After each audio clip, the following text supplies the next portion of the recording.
Sim, vamos começar que são 5h30 em ponto.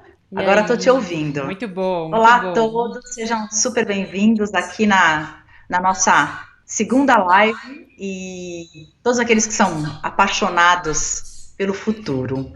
E a gente decidiu fazer essa live em homenagem ao Dia do Trabalho, que foi sexta-feira. Então, o assunto da gente hoje vai ser Revolução Vida-Trabalho. E falar dessa grande revolução mesmo que a gente está vivendo hoje na veia, nesse momento. Né? Nos estudos da Stylus, que é a plataforma inglesa de inteligência de mercado que a Sparkle representa no Brasil, a gente elaborou um reporte em 2017, 3 anos atrás, falando sobre essa revolução que já previa que nos próximos 20 anos a gente ia passar por transformações drásticas na forma como a gente viveria e como a gente exerceria as nossas profissões, né? Mudanças que indicavam que a palavra trabalho, como a gente conhece hoje, perderia completamente o significado, né? Muitos dos nossos clientes, principalmente os executivos de RH, que acessaram esse conteúdo, eles optaram por se posicionarem à frente dessa tendência e já implantar iniciativas que hoje possibilitaram uma adaptação mais rápida e mais tranquila às mudanças que a gente está vivendo. Mas a grande maioria das empresas teve que absorver essas mudanças repentinamente, sem preparo nenhum, e é isso que a gente vai falar um pouco hoje para inspirar, para orientar. E essas mudanças que a gente está vivendo hoje, crise, elas já estão provocando um impacto profundo em praticamente todas as indústrias, né? Desde tecnologia, Sim. bem-estar, serviços financeiros, educação, a gente está na frente de um mundo de trabalho hiperfragmentado, super flexível, que vai exigir uma reestruturação completa dos serviços, dos espaços de consumo. Então, nessa era de profissões maleáveis, as marcas, as empresas precisam adaptar seus produtos, seus serviços a jornadas de trabalho que hoje vão ser imprevisíveis, rendas oscilantes, a gente vai falar muito da gig economy, mudanças nas dinâmicas das comunidades. Então, são mudanças que estão sendo impulsionadas por uma nova poligamia de trabalho. Hoje em dia, muita gente tem muito mais do que um trabalho só, um emprego, estilos de vida muito mais fluidos, Sim. onde exatamente essa fronteira de vida e trabalho, vida e pessoal, né, estão completamente blurred, embaçadas. Uma das minhas paixões é aprender, eu sou curiosa por natureza, eu tenho aprendido muito nessa quarentena, lendo, ouvindo lives, eu já brinquei que eu entro no chuveiro com o celular para não perder live, né? E estou trocando muito com essa colega que está se tornando uma fonte permanente de aprendizado, a Mônica, e ela me apresentou semana passada o futurista Gerd Leonard, que eu não conhecia, que é especializado Fantástico. em futuro do trabalho.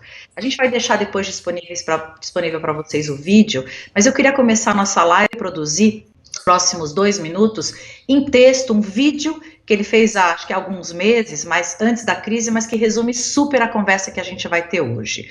Então, de novo, essa transformação já estava rolando, o coronavírus ele só acelerou esse processo e colocou 1/3 da nossa população trabalhando remotamente, de repente, mas é um movimento que já estava sendo rastreado por várias empresas de tendências. Né? No vídeo, Gerd, ele fala que nos próximos 20 anos nós vamos ter mais mudanças que nos últimos 300 anos, que a tecnologia está rebooting a ideia de trabalho, como a gente trabalha, onde, quando, por que a gente trabalha, e ele reforça que o trabalho mais importante hoje que a gente tem é ser humano. A gente vai falar mais sobre isso. Então, os computadores estão hoje escutando, aprendendo, pensando, sci-fi ela está se tornando sci-fact, é realmente o fim da rotina de trabalho. Ele diz que a automação está reduzindo a necessidade de rotinas e trabalhos manuais em todos os lugares. Então, para você pensar quanto do teu trabalho é rotina, pesquisar, atualizar, faturar, organizar, monitorar, tenha certeza de uma única coisa: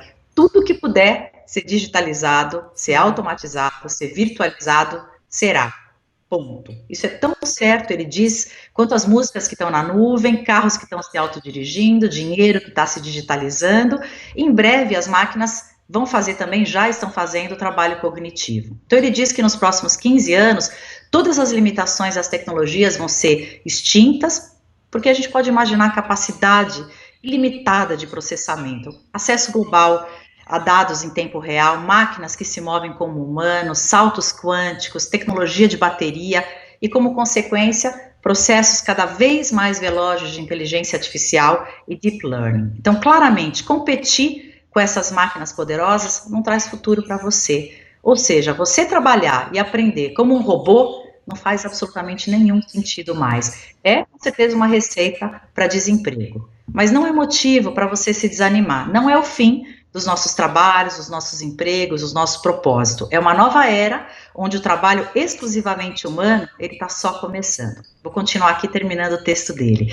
A gente sabe que a automação é uma certeza em todas as indústrias, mas pouquíssimos trabalhos são 100% automatizáveis. Então, os humanos podem facilmente lidar com eventos imprevistos, desafios complexos que demandam julgamento, intuição, improviso. E ele diz que tudo que é fácil para o computador é difícil para os humanos e vice-versa. E que isso continua sendo verdade no futuro previsível. E que sim, tem vida além da automatização. Mas só se a gente estiver muito preparado para trabalhar junto. Só se os governos começarem a planejar tipo de educação que a gente precisa, sozinho a gente vai poder ter realmente uma conversa séria para endereçar a automação. Então imagine um mundo em 2030, onde a gente vai trabalhar 3 a 4 horas pelo mesmo dinheiro, porque as máquinas vão fazer o nosso trabalho rotineiro. Porque é um mundo onde energia, alimento, água, saúde, ele a gente vai ter abundância em tudo isso. Então, se a educação pudesse ajudar a gente a se tornar melhor como seres humanos, ao invés de melhores robôs, como é que seria o mundo? Se o trabalho rotineiro pudesse ser substituído por aventuras de carreiras vocacionais? Se os aprendizados de uma vida toda pudessem ser recheados de reinvenção? E aí ele termina o texto dele falando como é que você pode se preparar para esse futuro? Comece, essa é a dica dele, se focando nas coisas que são puramente humanas. Você sair da cadeia alimentar para você se tornar indispensável nesse mundo hiperconectado. Então, hoje, da mesma forma que a gente faz os nossos workshops com nossos clientes, a gente quer transportar, Mônica e eu, vocês para o futuro, e a gente vai abordar todos os temas que são, na nossa percepção, relevantes, e o que faltar, vocês podem pedir para a gente que a gente traz no próximo. Nosso propósito é fazer esse bate-papo útil para você, para que você possa levar para o teu profissional, pessoal, e se preparar para esse futuro que se desenha. Você como executivo, como empreendedor, para você se inspirar e se preparar para inserir essa nova cultura de trabalho nas suas organizações. Então, a gente trouxe uma outra frase que eu aprendi com a Mônica, do Grant McCracken, que ele fala que a gente está no olho do furacão e a natureza de trabalho está mudando radicalmente, a gente está tentando acomodar essa inovação, e que não é nada fácil a gente pensar no futuro vivendo esse furacão. Então é natural que as pessoas vejam esse progresso, principalmente o tecnológico, de uma forma negativa. Ao longo do tempo é essa história que foi contada, né? A automação e inovação vai tirar o teu emprego, então se prepare. E a gente quer começar esse bate-papo e desmistificar isso. Então a gente vai contar um pouquinho onde a gente está, para onde a gente vai, e falar quais são as profissões que estão em risco para fazer o shift de carreira e para você poder se atualizar sobre as profissões do futuro. Primeira pauta que a gente escolheu para falar com vocês são esses mitos, né? Então, Mo, entrando agora na nossa conversa, você me esclareceu que quando a gente fala do futuro do trabalho, a gente precisa entender que existem duas forças principais e que elas competem entre si. Quais são essas duas forças? Como é que elas atuam? Primeira ideia, obrigada por estar aqui de novo, parceira, nessa segunda live. Feedback super legal da primeira, amei. Estamos aqui motivadas para fazer mais, né? Acho que tivemos um bom feedback. Deixa eu te falar, o meu som tá bom agora? Tá chegando legal? Posso continuar? Sim, meu som tá bom? Pode continuar. Sim. Quando você puxou esse papo, então, na primeira live, da gente falar sobre o futuro do trabalho, a gente não tinha combinado nada, né? Foi ali no momento, verdade. Mas eu achei sensacional, porque eu já vinha fazendo, um dos cursos que eu escolhi para fazer na quarentena era o futuro do trabalho, mas eu não tinha terminado, tinha feito até uma parte, aí quando você puxou o assunto eu achei sensacional, porque eu falei, agora vou continuar, e aí essa semana eu preparei esse conteúdo, porque eu achei fantástico, trouxe aqui para compartilhar esse cenário com vocês. Então, esse curso, ele é do Banco Mundial, inclusive ele está aqui nos meus favoritos, depois se alguém quiser se interessar e aprofundar um pouco mais, a gente pode deixar o link para as pessoas, porque ele é gratuito e ele é fantástico, ele dá um panorama muito geral da situação e a gente consegue entender melhor e contextualizar. Um desses cenários que ele fala é justamente esse, né, da gente entender por que acontecem, por exemplo, é frequente, acho que desde quando eu nasci, a gente vê na televisão, o marketing, a TV falar que existem mais vagas no mercado de trabalho, ou existem vagas no mercado de trabalho, mas não existe uma mão de obra qualificada para ocupar essas vagas. Então, desde que eu me conheço por gente, eu ouço essa notícia. E isso não é uma situação que acontece só no Brasil, isso acontece num cenário mundial. E aí o Banco Mundial foi tentar se aprofundar para ver o que acontecia, por que a gente tem essa situação, o que gera, o que proporciona essa situação na sociedade. E eles entenderam que existem realmente duas forças, né? Na verdade são duas frentes e elas competem entre si, que é a automação e a inovação. Então olha que interessante, a gente não pode acelerar muito em uma e nem acelerar muito em outra. Essa aceleração desproporcional em qualquer um dos dois lados, ele vai causar um impacto na sociedade. Se a gente pegar, por exemplo, a inovação, e eu falo tanto de sociedade quanto da empresa e das indústrias, se a gente for muito inovador e a gente acelerar demais ao nosso tempo, a gente não vai encontrar uma mão de obra qualificada para operar aquela inovação que a gente está trabalhando.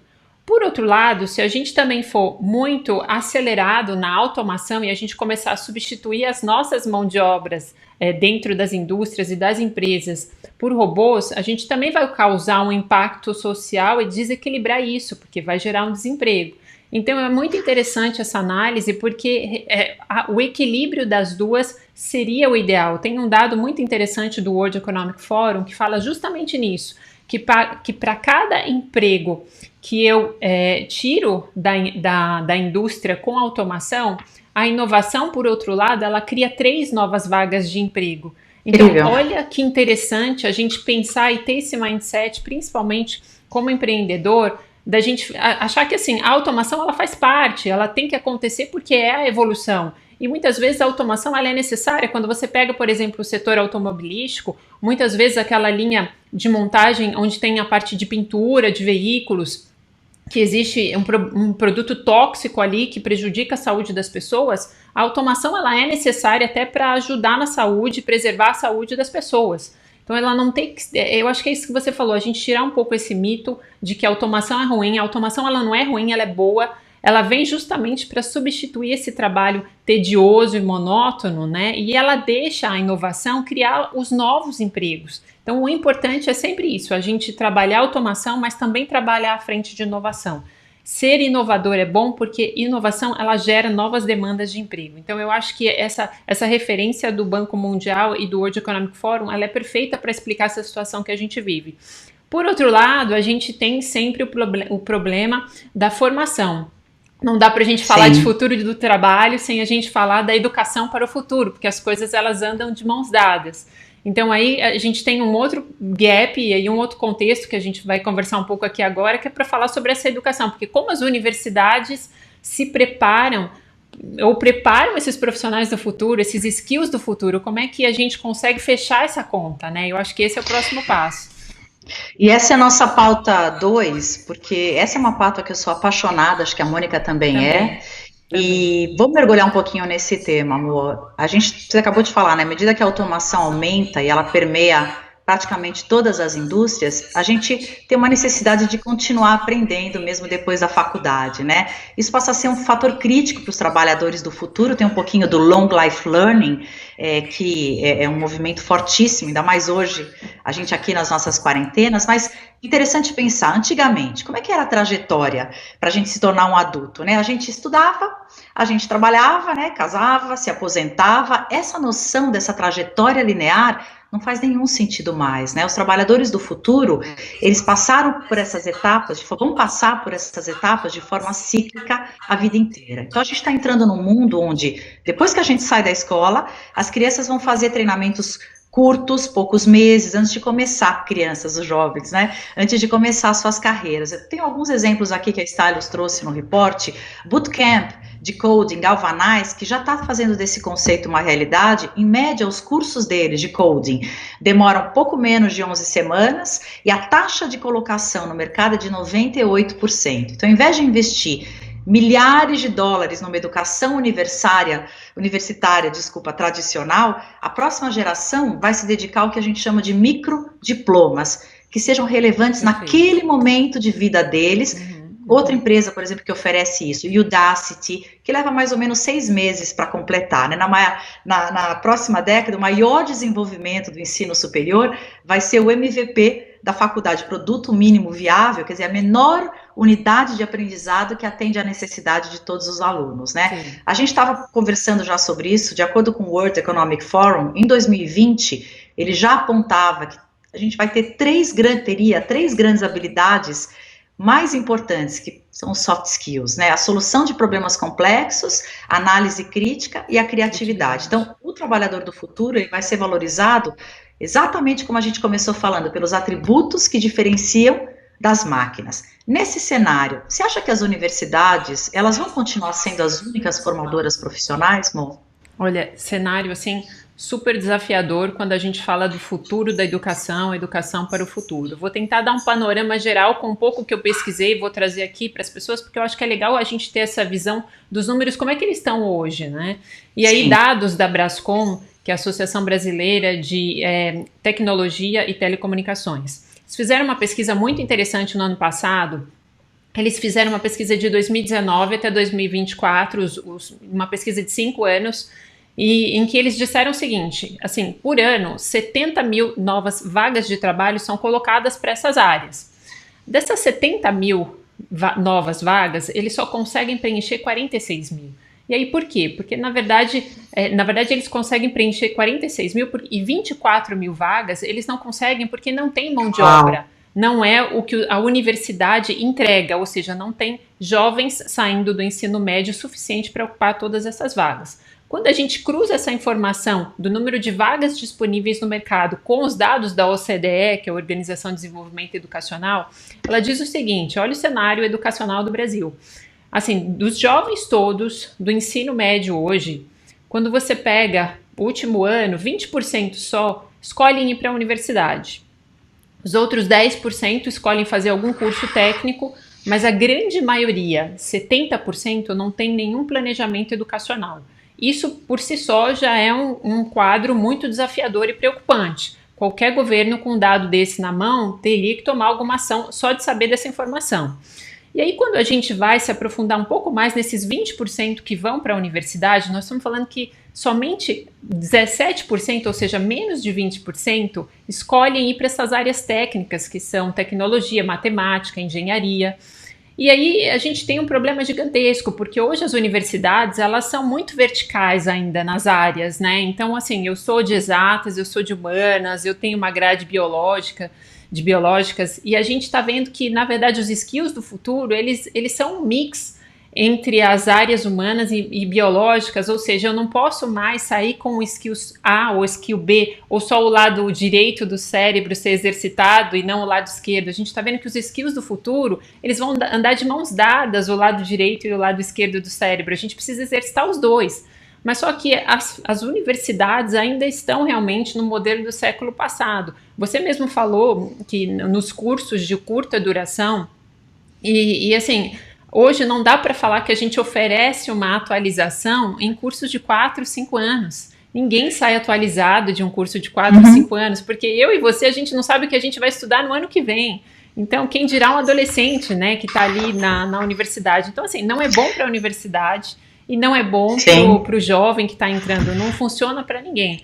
Talvez, na verdade, se você for começar a pensar, as startups de educação, que são as edtechs, elas acabam se aproveitando, e isso é um oceano azul, e ainda bem que elas cumprem esse papel de preencher como uma Udacity, que como você falou, que tem cursos de curta duração, porque existe um gap entre o que o poder público consegue oferecer e o que as universidades privadas conseguem. Tem um oceano azul ali de oportunidades. Eles acabam utilizando isso para a formação de pequenas especializações. Então as pessoas, elas vão para as universidades para de repente sair assim uma única formação vertical, e depois elas começam a preencher a carreira dela desses pequenos cursos de especialização. Isso é muito bom, né? Assim, talvez um próximo passo, se a gente for falar de futuro, seja que o próprio governo reconheça a incapacidade que ele tem de manter essa atualização e esses jovens atualizados para ocuparem essas vagas no futuro do trabalho e comece talvez a reconhecer esses cursos na grade curricular oficial. Talvez um dia isso seja um passo, né? Eu me lembro que em 1990, quando eu comecei como programadora na escola, eu recebi uma bolsa, eu não podia, era um colégio que eu não conseguia pagar, mas eu tinha uma bolsa, era um colégio particular. E eu me lembro que naquela época tinha um plano do governo, um projeto do governo para educação de programação nas escolas, porque eles já tinham em vista que lá na frente haveria uma demanda muito grande de programação para essa profissão de programador, e existiu o projeto, mas em 1990 esse projeto nunca foi para frente. Então, assim, hoje a demanda existe, é óbvio, os programadores realmente ainda é uma demanda, e o projeto nunca saiu do papel. Então o governo ele tem uma incapacidade de acompanhar essa atualização, então talvez esse seja um caminho. Agora, você falou dos cursos de curta duração, e aí, assim, só para fechar também aqui, eu queria trazer o exemplo da medicina, porque as pessoas sempre me perguntam, toda vez que eu falo de educação, né, aí no canal, as pessoas sempre me perguntam, falam, pô, mas e os médicos? Porque médico precisa da residência, da experiência, né, e como é que você consegue reduzir algumas profissões, o tempo de escolaridade de algumas profissões? E aí a gente vê que é o seguinte, quando no ano passado, o Google Health, que é a inteligência artificial da Google, que faz pesquisa direcionada à saúde, né, eles soltaram um artigo compartilhando com todo mundo que a inteligência artificial conseguiu ser mais assertiva, né, nos exames de câncer de mama, que acho que é o trabalho que os radiologistas fazem, do que o próprio ser humano.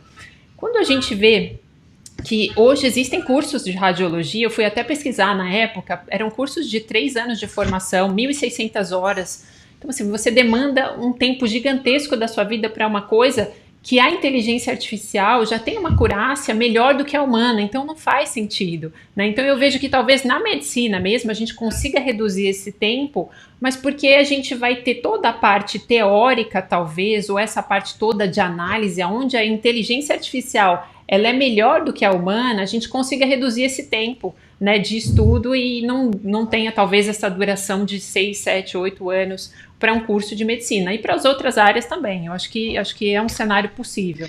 Tantas outras, né, advocacia, sabe o que está me lembrando? Eu tenho um amigo que chama Bruno, ele trabalha na IDEO, que é uma empresa espetacular de inovação, e ele fez uma faculdade em Boston, eu vou tentar lembrar o nome para colocar para vocês, que era Engineering Psychology. Então era engenharia com psicologia, porque ela trazia todos os soft skills da psicologia, que é o lado muito mais humano, sim, e todos os hard skills da engenharia. E ele trabalhava especificamente com estratégia disruptiva, que é o assunto que a gente ama. Então, era a única faculdade que tem hoje nos Estados Unidos. Então, dessa forma, a gente vai conseguir realmente inovar, porque uma das coisas que a gente fala é que a gente não sabe ainda quais são os empregos do futuro, né? Exatamente. Então, como treinar os nossos jovens para isso? E junto com a gente terminando esse nosso papo sobre educação, quando a gente fala do Long Life Learning, eu acho que é uma baita oportunidade para as marcas, para as empresas, porque se a gente está entrando nessa era de autoaperfeiçoamento constante, é uma baita oportunidade para você, marca, para você, empresa, se posicionar como parceira de longo prazo dos seus consumidores, porque você pode observar os comportamentos deles, ajudar os consumidores a tomar decisões positivas, porque se você como marca abre um espaço para que esse consumidor se aprimore, e você possa atuar como um mentor, talvez, para gerar oportunidades comerciais para eles. Então, uma pergunta aqui para ficar: na tua marca, na tua empresa, existe espaço para você se tornar um mentor? Então, é uma coisa para se pensar, porque as pessoas estão ávidas mesmo por autoaperfeiçoamento. Eu vou entrar agora na nossa pauta 3, que é sobre a gig economy, né? Em alguns anos a gente já falou, a palavra trabalho vai estar ultrapassado, o trabalho como a gente conhece hoje não vai mais existir, modelos empresariais também vão deixar de existir. A gente está caminhando no mundo onde as empresas vão se tornar organizações descentralizadas, autônomas. É realmente um futuro de um modelo empresarial radicalmente novo, que vai ser alimentado por tecnologia, blockchain. Esse é outro assunto nosso, onde o trabalho vai ser organizado em torno de contratos, em torno de valores, e não de pessoas, de cargos. Tem uma frase que eu adoro, que essa não tem dono, mas a gente trouxe de uma pesquisa da Sparkov, que no futuro nós seremos todos PJFs, todas pessoas físicas jurídicas, que na verdade é só uma cerejinha para chamar de freelas, né? Então, próxima geração dos trabalhadores, as crianças de hoje, elas podem se preparar para ter mais de 40 empregos, em 10 carreiras diferentes ao longo da vida com esses microdiplomas, né? Então, o emprego, ele vai ser a base de portfólio, onde as pessoas vão trabalhar em vários empregos ao mesmo tempo, isso vai ser norma. A gente já estava vendo os primeiros sinais dessa mudança nos Estados Unidos, onde em 2017 a nossa pesquisa mostrou que 1/3 dos trabalhadores já tinha 2 empregos, né? Na Índia, 58% dos trabalhadores fazem algum tipo de bico. Então, a flexibilidade, ela vai ser a norma do futuro do trabalho, e até 2020, as pesquisas da Stylus mostravam que metade da população dos Estados Unidos e do Reino Unido seriam freelancers. Então, eu queria que você dividisse aqui com a gente, compartilhasse teu conhecimento, se na tua visão, o futuro do trabalho é a gig economy. Conta um pouquinho o que é essa gig economy para quem está ouvindo a gente. Acho que tem bastante futurista que adora realmente dizer que no futuro todos seremos gig economy, né? Mas o que é a gig? Sim. A gig realmente é isso que você falou, é esse trabalho sem vínculo informal, empregatício, é o freelancer, mas ele é um pouco mais do que isso. Ele é, assim, esse sentimento de relações fluidas, né? Principalmente a geração Y, eles não querem ter eles querem ter liberdade, principalmente porque eles são extremamente criativos e qualquer tipo de contrato, de vínculo empregatício, para eles é uma perda de criatividade, eles não conseguem ser tão criativos como se fossem os liberais. E aí eu acho que são os millennials, né? Exato. E é um pouquinho mais do que essa falta de relação só, porque a gig economy, ela entrou principalmente quando o Uber veio, e aí ficou a uberização do trabalho, mas porque o Uber foi a primeira plataforma.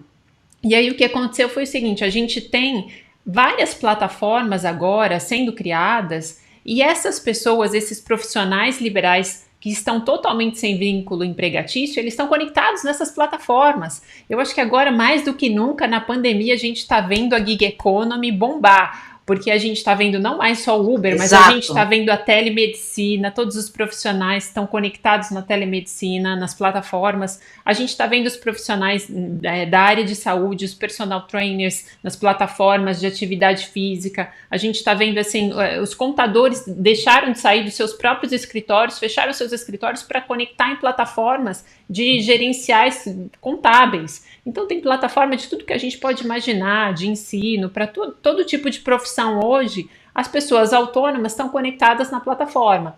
Então é muito interessante essa discussão, porque a gente parte já para um mindset da nova economia, onde as empresas elas só existem porque esses profissionais estão conectados nelas. A plataforma sozinha, ela não é uma empresa, então a qualquer momento também a empresa pode deixar de existir se esses profissionais saírem de uma plataforma e forem para outra, o risco é muito grande. Mas é a nova economia, é o mindset da nova economia. Agora, é interessante a gente questionar também a gig economy, porque o Banco Mundial, ele fala que a gig economy é um risco. Se a gente exponenciar esse cenário e pensar que, de repente, todas essas pessoas não têm mais uma segurança financeira, não têm uma assistência social, previdenciária, a gente não sabe o saldo disso lá na frente, o que pode ser. Então, o ideal e o que é recomendado pelo Banco Mundial é que haja aí um equilíbrio, um mix, exatamente o PJF que você falou. E talvez isso seja muito interessante para todos os lados, né? Assim, para a empresa, é isso que eu falei, de repente é muito interessante porque eu estou segura, eu não sou 100% gig economy, de repente eu tenho ali uma base, talvez que eu tenha um vínculo mais formal que me sustente se eu tiver algum problema. E para o profissional também pode ser interessante, porque você pode ser as duas coisas. Você pode estar conectada com o empregador que te ofereça a segurança financeira e previdenciária, social, e você pode, talvez, procurar na gig economy satisfazer os seus propósitos, porque aí é uma outra discussão que a gente vai entrar também, assim, esses novos profissionais, eles querem estar conectados agora com o seu propósito. E então vai ser comum, talvez você ver, principalmente assim, médicos, advogados, não só para recém-formados a gig economy, A gente está falando para profissionais até que já têm carreira e de repente eles vão, um médico, vai ser comum essa história da gente falar que o médico ele pode estar atuando durante o dia na profissão dele e à noite ele pode ser professor de tênis, ele pode ser professor de repente de games numa plataforma. Então, você entendeu? A gig economy, ela é um futuro mais abrangente, acho que para todas as pessoas. A Maíra está aqui perguntando para a gente como é que ficam as leis trabalhistas, né? No Brasil você já está começando a ter algum tipo de flexibilização, mas é algo que ainda vai caminhar bastante para a gente poder atuar dessa forma. Muita gente já tem 2, 3 empregos, já tem um emprego fixo CLT, mas depende muito da lei de cada país. Agora, isso é algo que não está nas nossas mãos prever, mas o ideal seria que a gente conseguisse realmente flexibilizar para que as empresas pudessem absorver também essa mão de obra. E eu queria só finalizar esse bloco, para fechar o tema da gig economy, dando como dica também para a marca, para o empreendedor. Você tem que observar quais são as mudanças que essa gig economy oferece para você poder trazer para o teu negócio. Vou dar um exemplo, tá? Por exemplo, oferecer serviços financeiros para atender essa nova onda dos trabalhadores. Tem 2 aqui que a Stylus apontou, Coconut e Trezeu, que são 2 empresas que lideram esse movimento. Por exemplo, o Coconut é uma conta bancária para os freelancers, porque qual é uma das maiores dificuldades? Calcular impostos, acompanhar despesas comerciais. Eles ajudam os usuários a que tudo isso seja pago a tempo. Então, essa talvez seja uma conta azul, que já está bombando hoje, né? Mas tem uma outra que eu acho mais smart ainda, que é a Trezeu. O que ela faz? Ela tem um serviço de estabilização de renda. Por exemplo, qual é um dos problemas do freela?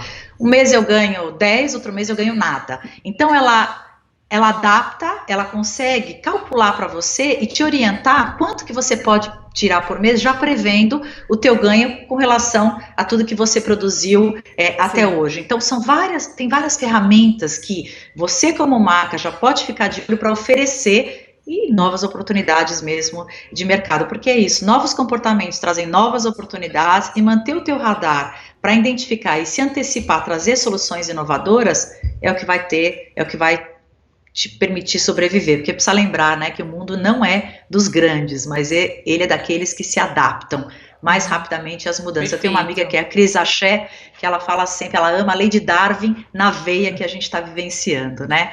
Queria falar com você agora a respeito dos trabalhos do futuro. Na sua visão, Mo, quais são os trabalhos que vão com certeza deixar de existir? Essa pergunta lá não podia faltar, né? Porque assim, é aquele nosso centavinho de contribuição para tentar ajudar as pessoas. Acho que a gente não precisa de futurologia aqui para falar de algumas profissões e a gente pode falar sem medo delas, porque a gente não está falando de futuro, a gente está falando de coisas que já estão acontecendo agora, que já tem tecnologia para substituir. Então, acho que é por isso que vale a pena a gente trazer esse papo. Então, assim, vale a pena a gente citar que tudo que pode ser substituído por comando de voz, será. Então, se a gente, de repente, trazer como exemplo aqui um drive-thru, que você passa e aí você fala ali naquele microfone o seu pedido, tem uma pessoa do outro lado que anota, vai tirar o seu pedido. Esse é o tipo de trabalho que facilmente pode ser substituído, porque esse comando de voz já existe uma tecnologia hoje que faz essa transcrição. Então, esse é um trabalho que no futuro com certeza vai ser substituído. Outro a gente pode falar são os atendentes de telemarketing, né? A gente também vê hoje os chatbots, que são essas máquinas que conversam com a gente, né? Assim, eu acho que alguns anos atrás elas não eram boas, né? Elas eram irritantes, mas o negócio está evoluindo de uma forma que a gente já não está conseguindo mais identificar se a gente está falando com humano ou com máquina. Aquilo são árvores de comunicação que são construídas e começa a ficar muito bom, muito inteligente. Então, os atendentes de telemarketing também já existe uma tecnologia para substituir o trabalho deles. E a gente não está falando só de trabalhos assim, de uma mão de obra recém-formada, não é isso. Quando a gente vai, de repente, também para os advogados, a gente vê que é um cenário muito desafiador, eles estão ali no olho do furacão. Existe uma pesquisa que fala que 70% do trabalho dos advogados vai ser substituído pela inteligência artificial, auditores também.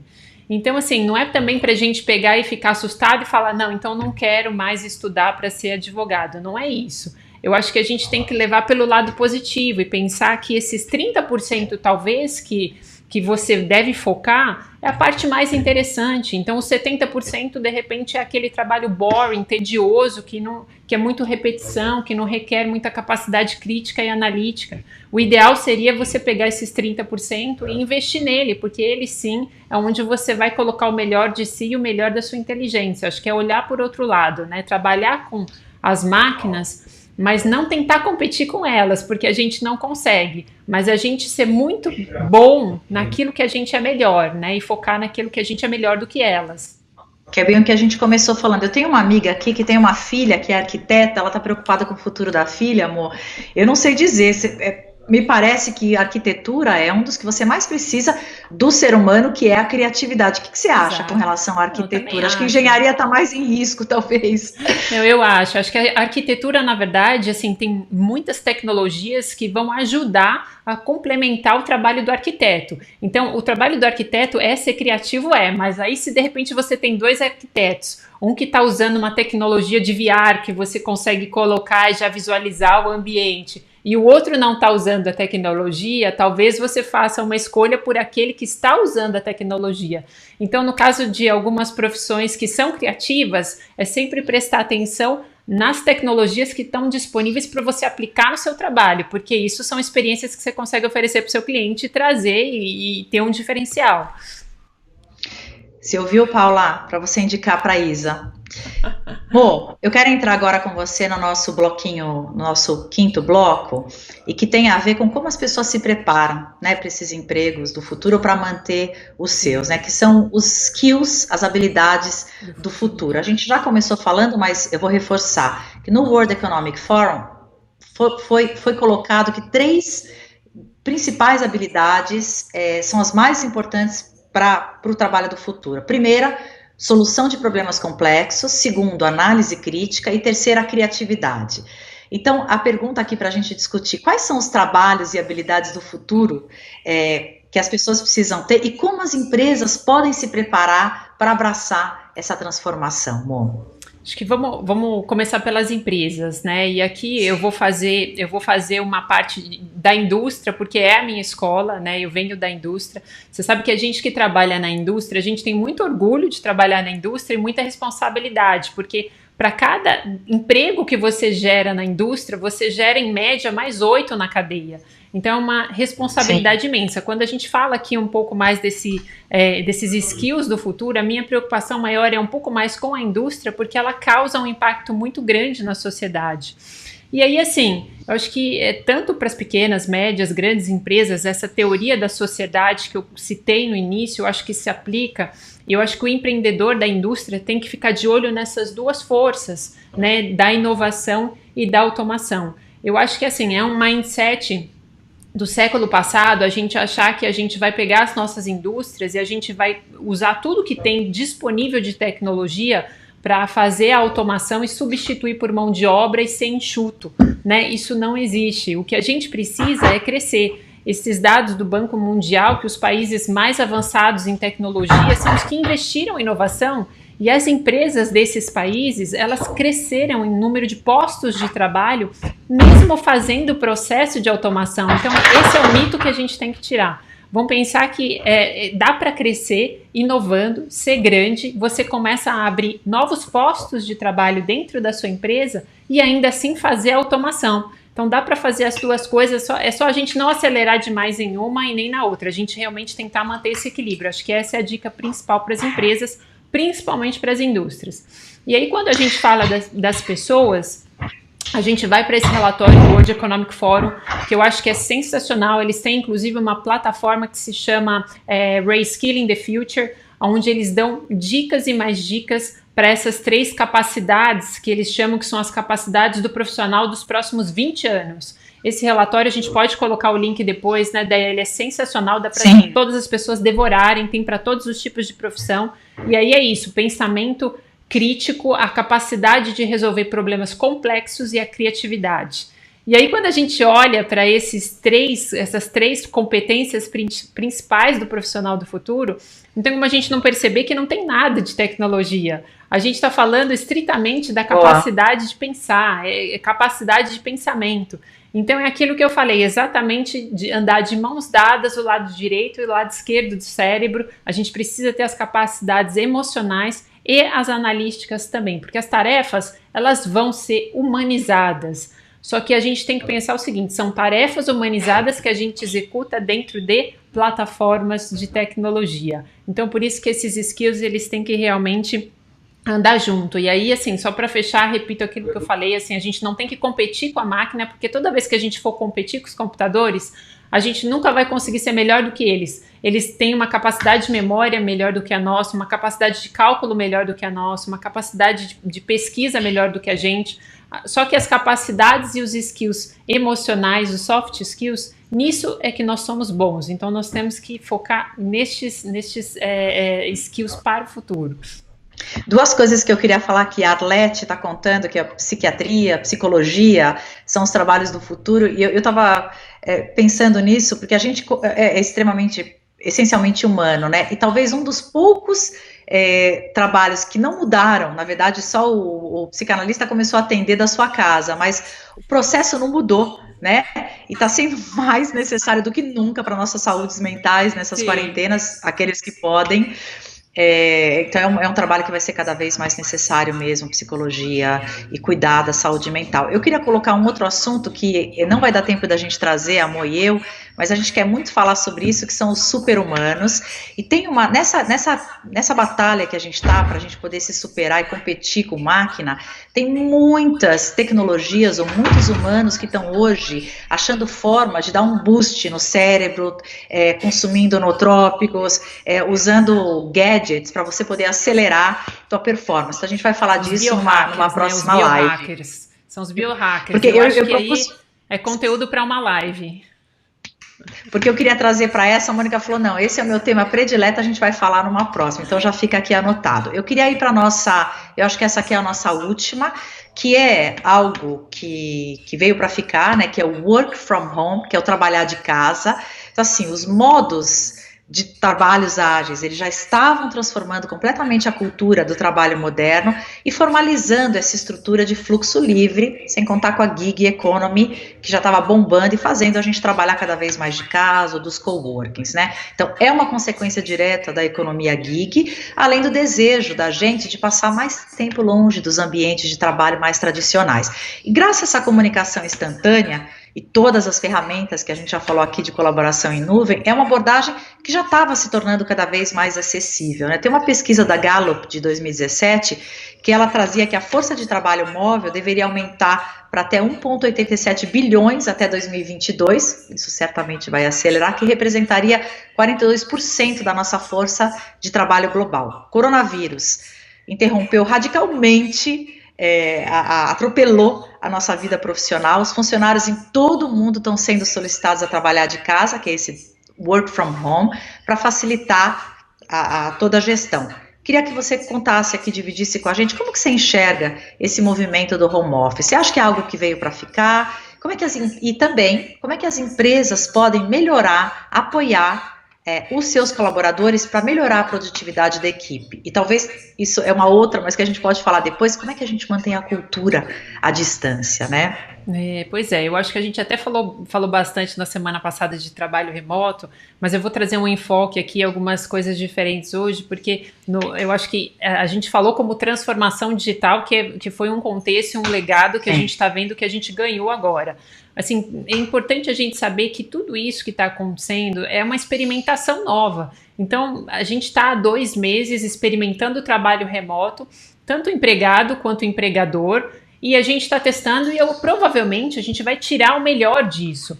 Agora, falando de experiências diferentes, eu até vi essa semana, você trouxe para mim como exemplo a Magic Leap, que é a empresa que ela é hoje a líder, né, em realidade virtual, óculos de realidade virtual, e por acaso eu também tinha feito um post essa semana de uma outra empresa que tem um produto pronto, disponível no mercado, para fazer reuniões em realidade virtual. Não é uma coisa que está exponencializada, que está por todos os lugares, a gente sabe que ainda não, mas já está acontecendo. Então a gente tem que ver se isso é uma coisa que realmente vai pegar ou não. Agora, interessante é porque eu coloquei, sabe quando você faz aquela enquetezinha no Stories para ver se as pessoas gostam ou não? Porque o modelo era assim, você entra numa sala de reunião como se fosse um videogame, você monta o seu avatar, cada uma das pessoas da reunião monta um avatar, escolhe o lugar, que pode ser uma sala de reunião, pode ser um auditório, uma arena, coloca o conteúdo, o formato do conteúdo que você precisa para a reunião, e aí você organiza tudo isso, as pessoas estão conectadas no seu VR e elas acabam fazendo uma reunião virtual, só que num formato diferente. E a grande maioria das pessoas que responderam a minha enquete, para minha surpresa, elas adoraram. 90% gostariam de fazer uma reunião assim. Eu fiquei surpresa porque, para mim, eu acho que um pouco de distração. Acho que eu me distrairia, talvez, num contexto assim que é meio game, né? Mas a grande maioria achou muito interessante. Então, eu acho, sim, que tem futuro. Pode ser que no futuro isso daí seja uma ideia que a gente veja acontecer e exponenciar. E um outro dado interessante que também assim apareceu na minha timeline do Twitter essa semana, um futurista que fez um comentário que eu achei muito interessante e pertinente para o futuro do home office, que talvez haja um mix e um equilíbrio entre as duas coisas. Não seja também 100% home e nem 100% office. Porque é interessante a gente ter esse mix, talvez, de 3 dias na semana num lugar, 2 dias no outro, porque você mantém essa sociabilização, essa conexão humana, mas você também tem um mindset de produtividade, porque eu tenho certeza que tem escritórios que já estavam, por exemplo, no limite da sua operação física, e aí você estava precisando expandir o escritório, crescer fisicamente, mas aí olha que interessante, existe uma outra alternativa que a gente não estava pensando, que é trabalhar essa realocação, esse trabalho, de repente, compartilhar a mesa, compartilhar do computador e fazer uma escala semanal. Então, existem possibilidades, você não precisa só crescer fisicamente, né? Existem outras alternativas. Eu acho que talvez esse mix vai ser uma delas, talvez seja interessante para pensar no futuro. E eu acho, Mo, que essa dinâmica, essa crise que obrigou as empresas a saírem correndo e contratarem, parece que quem mais está vendendo aqui é quem produz laptops, porque as pessoas não estavam preparadas para isso. E talvez, antes de mais nada, gestores entendendo que sim, as pessoas têm a capacidade de serem responsáveis, então provavelmente essa quarentena está criando um entendimento de que as pessoas conseguem se autogerir sim, e a percepção de que, os custos, a gente falou disso na nossa live da semana passada, com a diminuição dos custos que a gente está tendo hoje, talvez a gente não precise escritórios daquele tamanho, então as viagens, então eu acho que isso é uma coisa que realmente vai transformar mesmo, e minha pergunta é sobre os coworkings, né, mas esse é outro assunto. Eu vou finalizar agora, a gente tem mais 10 minutinhos, e eu queria que a gente fosse para o nosso fechamento, e eu queria perguntar para você, Mo, o que eu entendo de tudo que a gente falou, né, a gente precisa se disruptar, né, então na tua opinião, que ações que a gente pode fazer, o que está na nossa mão e a gente tem controle para a gente poder realmente sair dessa de uma forma nova, diferente, né? Eu vi esses dias que não tem novo normal, né? Não é novo normal, nova era mesmo. Como é que a gente pode se disruptar? O que você sugeriria aqui para quem está ouvindo a gente? Acho que o convite é exatamente esse, é um convite a disruptar-se, né? Já que a gente está falando hoje de futuro do trabalho ou do trabalho do futuro, acho que a gente trazer uma reflexão pessoal, principalmente, e falar de propósito, porque propósito agora não é só mais para as empresas, como você falou, propósito também é para as pessoas. E é o propósito que justifica o seu lifelong learning, né? É ele que vai dar essa essência, né, e essa base. Então, assim, aceitar as mudanças, eu acho que é o primeiro passo. Né, a gente que estuda futurismo, a gente trabalha muito isso porque a gente vai criando cenários. Quando você cria cenários, aquele cenário começa a trabalhar dentro de você. Então eu digo assim, se a pessoa de repente não tem um presente organizado, dê um futuro a ela, porque quando você imagina um futuro, você reorganiza o seu presente, você começa a tomar ações e decisões hoje, mirando naquele futuro lá na frente. Então, é por isso que eu gosto dos cenários futuros, sou uma apaixonada pelo futurismo. Ele provoca a mudança na gente hoje.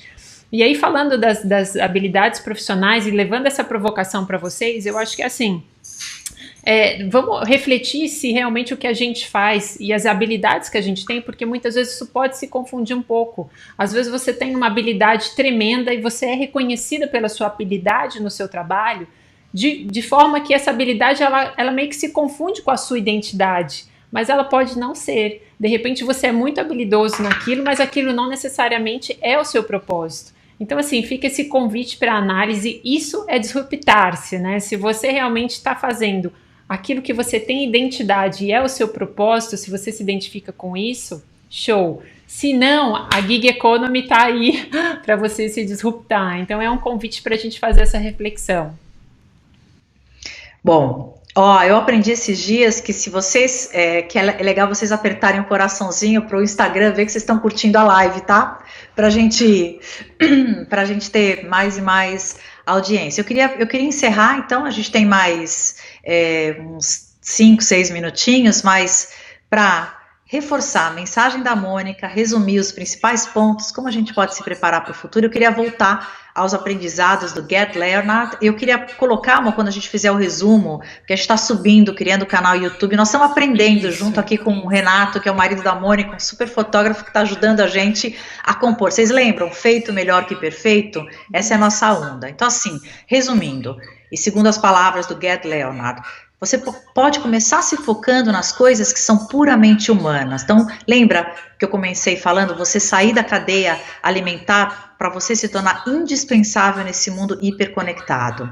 Você redescobrir quais são os talentos que te tornam único. E como disse Oscar Wilde, seja você mesmo, porque todas as outras personalidades já têm dono. Então, o Gerd, ele fala para você se sentir confortável em se sentir desconfortável nos dias de hoje. Então, que todas essas incertezas, elas te motivem para que você evolua permanentemente, né? Essa é a tal da nova normalidade. Uma outra dica, não se contaminar com pensamentos antigos, então se preparar, se treinar para entender que intuição, imaginação, foresight, storytelling, empatia são os grandes soft skills necessários, e os hard skills que a gente tem naquele STEM, né, que é ciência, tecnologia, engenharia, matemática, eles vão continuar essenciais, mas para atingir excelência em humanidade, ética, criativa, imaginação, é isso que é realmente decisivo.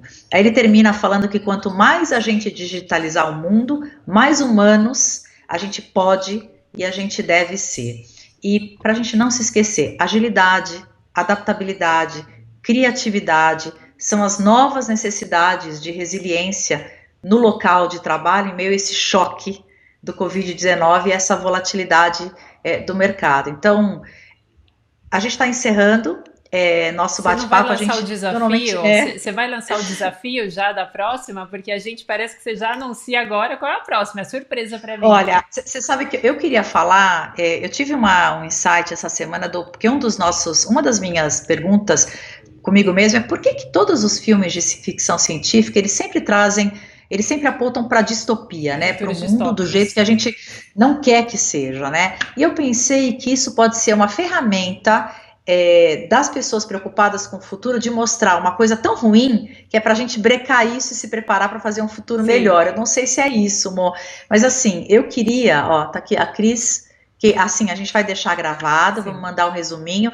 e assim, gente, a gente tem possibilidades exponenciais na linguagem que a gente gosta do futurismo, tem toda essa história dos super-humanos, de biohacker, tem sci-fi virando sci-fact, já parafraseando Gerd, tem muitos assuntos que a gente quer tratar com vocês, e a gente sempre tem uma semaninha antes, que é o tempo que a gente precisa para estudar, para se preparar. Então, a gente tem, assim, 2 espaços para vocês falarem com a gente. Tem o espaço da Sparkhoff e tem o espaço da She Loves Future. As duas, a gente está super conectadas, então, assuntos que vocês queiram que a gente traga, mandem bala.